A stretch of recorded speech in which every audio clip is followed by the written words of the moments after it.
Alright, so we are Infinity 5 and this is our Mars Habitat project. So the name of the mission that we will be going on, we named it Mission Aquila, which is actually Latin for eagle because we want to represent the United States. And we actually named our habitat, this is right here, her name is Gloria, which means the glory, you know. So we will be landing on the ice caps. We chose this spot to make it much easier to obtain water from the ice. And our experiment will be focused on hydroponics. We want to use the water to grow food. That's what hydroponics is. And we want to utilize mostly just focusing on the water in the ice caps for survival. So we want to talk about, recolonization. What happens when the planet fills up? Where do we go? We were thinking about maybe working on something to see if we could use just the ice caps to survive for, future reference. So we focused a lot for our habitat on storage, and we wanted everything to be stacked vertically. So what we did was we stacked everything vertically instead of horizontally, which is the typical layout.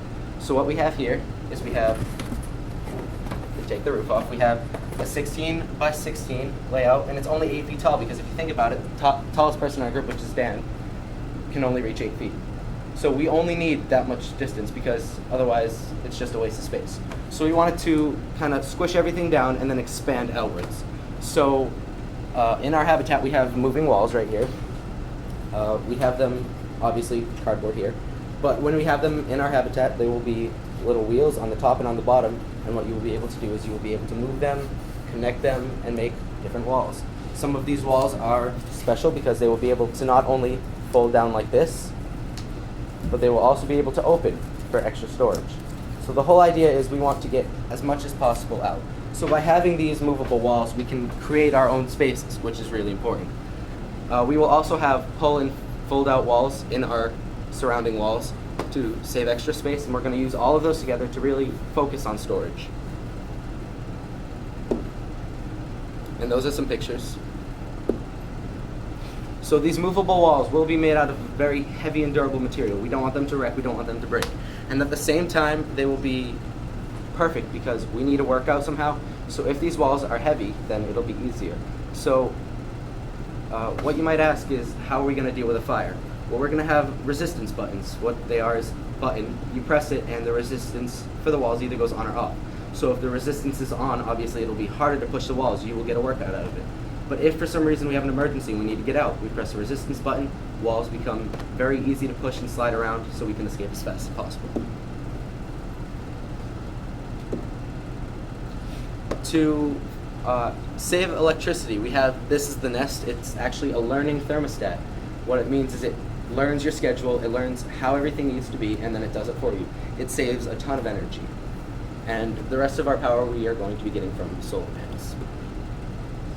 We have one window, which is on this side, one window, and then we have one door, which is airlock. It's got a little airlock chamber right there, which is obviously very important.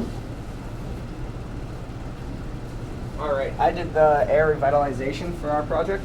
We're going to have infrared atmospheric monitoring systems so that the atmosphere stays like Earth, and if something happens and one of the gases is missing or lacking, it will automatically be put back into our habitat.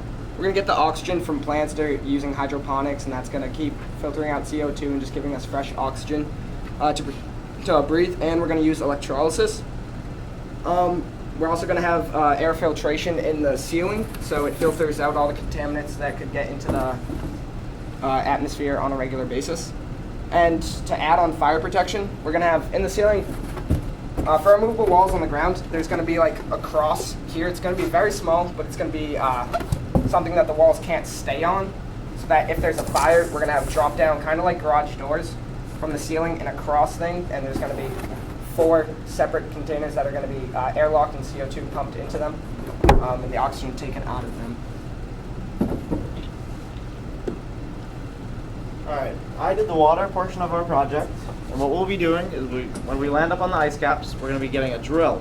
We're going to hook it up to the side of the ice caps, and that drill will have a spiral on it. So when it's drilling down, it'll bring us up water. After that, we'll be filtering, we'll have a filtration system with it to make sure the water's drinkable and make sure we don't get anything like bad diseases and such. We'll also be obtaining water but with our waste, but that'll be touched on later. There's also going to be a ice generator, and my next person will talk about that. Okay, so he just mentioned a generator. So the generator, I found, it runs off of ice. So the input is ice, and rather than taking energy that we most preciously need and using it to heat up the water or heat up the ice and turn it into water, we can actually create energy from heating up ice. So I did food. The diet will consist of dehydrated foods, and we're going to use the same as it's used on the International Space Station right now. We have this outdent right here that's going to be used for storage, mostly of food. Any necessary nutrients that aren't received through the food that we have will be received through dietary supplements. Some limited farming will be done, but that's mainly to guarantee, sanity as a way to stay sane, and a little bit of food just to be happy,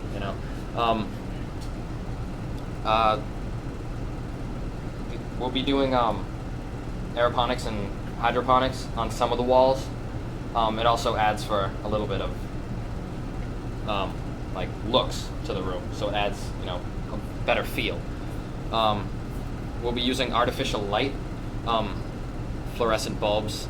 Blue makes plants leafy and viney, so they can really take the red light, and the red light makes them stocky and thick. So then you really get the best harvest out of them. So during this project, I focused on waste, which obviously is your mission is to make a closed loop of all your materials, but in a sanitary way.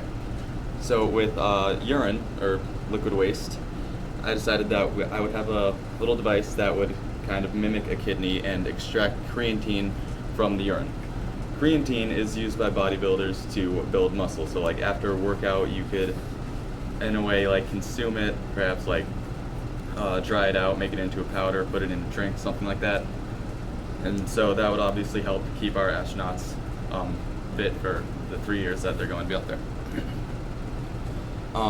Solid waste, I found a bioreactor that can break down solid waste into methane, which can be used for a stove, any sort of machine that requires a combustible material, anything like that. And urine.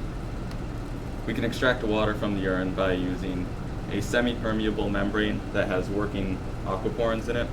Aquaporins are a protein that is used by cells to really assist in the osmosis. It extracts, I believe the number was 3 billion water molecules per second. So if we have a whole semi-permeable membrane full of those, it's going to be pretty fast, and then the pipe, which is going to get filled up with all the other materials that are in urine, they can also obviously be cleaned with some simple cleaning materials. So we know that psychology is very important when you're on Mars. You're in a very small enclosed area. So to make the room seem bigger, and a lot of parts of the ceiling will have mirrors. And there was a picture earlier in the slideshow. He had a library on one of his walls, and what he did was he put mirrors on top of the library so that when you look up, you see another library on top of it. So even though you can only reach 8 feet, it makes the space seem bigger. And then we know that, everyone needs their own private time. It's really important. So what we're going to do is we're going to have everyone have their own personal wall. This wall is as tall as you, it's as wide as you, and it opens, so you can put whatever you want in there. It's your own private space. And then obviously you can move around the walls to get to the space that you want, because you want your own space. There will be 3 pull-down twin beds, and everyone will sleep in shifts. And that is our Infinity 5 logo.